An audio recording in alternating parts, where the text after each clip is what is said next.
Un drame peut arriver du jour au lendemain, Ferro, cette crainte qui ne le quitte jamais. Alors qu'il était interrogé par le magazine TV Grande Chaîne sur une éventuelle peur dont il n'arriverait pas à se défaire, Cyril Ferro a évoqué la mort de son père, décédé d'un cancer en 2019, note de la rédaction. Depuis, il fait très attention à sa santé. Car, même si c'était déjà le cas avant, cette triste disparition lui a rappelé qu'un drame peut arriver du jour au lendemain. Une crainte qui rejoint notamment celle de Michel Drucker, présente à ses côtés pour cette interview. Lui qui a toujours redouté les pépins de santé.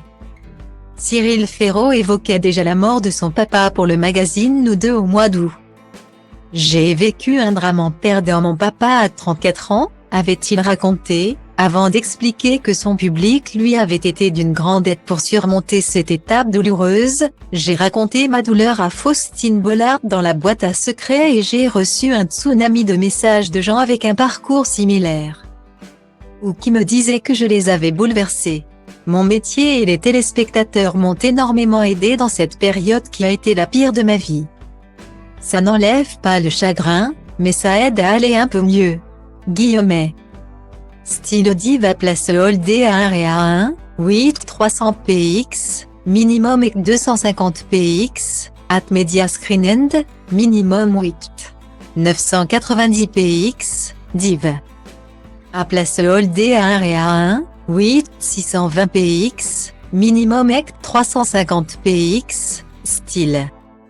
Beaucoup me disaient avoir vécu ou être en train de vivre la même chose, et se reconnaissaient dans le drame que j'avais traversé. Car perdre son père quand on a la trentaine, ce n'est pas dans la logique des choses, avait-il également déclaré lors d'un entretien avec Closet. Pour rappel, c'était en juin 2019 que Cyril Ferro annonçait la mort de son père en publiant un message déchirant sur ses réseaux sociaux. « La maladie vient de m'arracher mon papa. La vie est parfois cruelle. Je suis dévasté de tristesse et de chagrin. Si vous avez la chance d'avoir vos parents, n'oubliez pas de leur dire tous les jours que vous les aimez, pouvait-on lire sur son compte Twitter.